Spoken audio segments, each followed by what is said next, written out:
Hello everyone, class 7th Heritage Math exercise 16.4 question number 4th of D.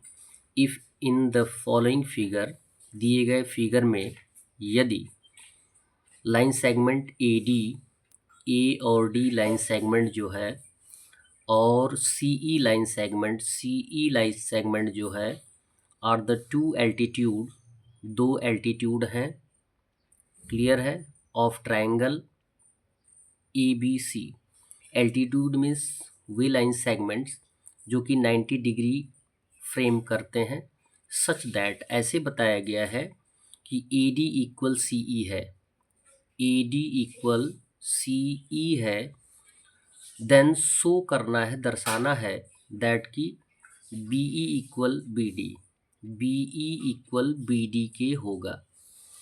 अब आपको इसमें solution क्या देना है, जबकि आपको बताया गया कि AD परपेंडिकुलर है BC पर, AD परपेंडिकुलर है लाइन सेगमेंट BC पर।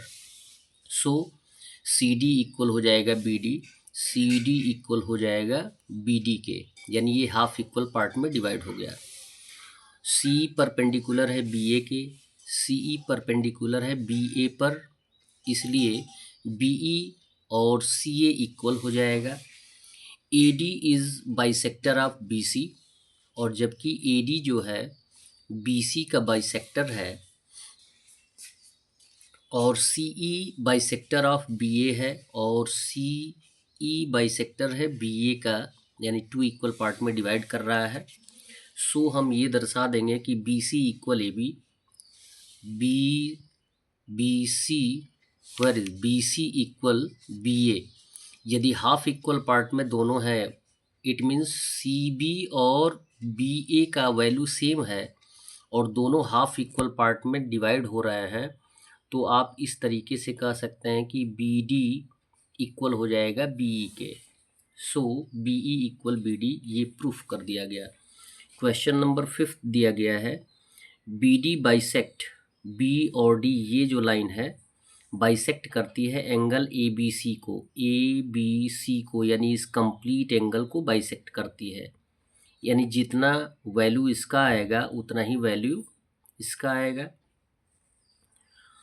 प्रूफ करना है, prove that triangle BDA, triangle BD, ये इस ट्रायंगल की बात की जा रही है, कांग्रुएंट है ट्रायंगल BCD के, इस ट्रायंगल की बात की जा रही है, दोनों एक दूसरे के कांग्रुएंट है। तो ये दर्शाया गया है, यहाँ पे देखें राइट एंगल दोनों में दर्शाया गया है और ये दोनों एंगल एक दूसरे के इक्वल हैं, और ये जो लाइन है कॉमन हो जाएगी दोनों ट्रायंगल में। तो हम प्रूफ कर देंगे एक हाइपोटेन्स और 90 डिग्री और एक साइड के आधार पर, या एंगल के आधार पे लिखेंगे angle A equal angle C, angle A equal angle C 90 degree, जो कि राइट एंगल को फॉर्म करता है। एंगल ABD, एंगल ABD इसकी बात की गई है, इस एंगल की बात की गई है, और इक्वल किसके है, एंगल CBD के या DBC के, इस एंगल की बात की गई, दोनों एक दूसरे के क्या है, इक्वल है। एंड एंगल ADB इक्वल हो जाएंगे एंगल BDC, ADB की बात कर रहे हैं, यानी ये एंगल इस एंगल के इक्वल हो जाएगा। सो बाई AAA कांग्रुएंसी प्रूफ कर सकते हैं कि ट्रायंगल BDA कांग्रुएंट है ट्रायंगल BDC के। That's all. वीडियो को लाइक करें और चैनल को सब्सक्राइब करें, और आपको बताते चलें कि इस चैनल पे आपको क्लास 9th और 10th के NCERT का सॉल्यूशन मिलेगा। धन्यवाद।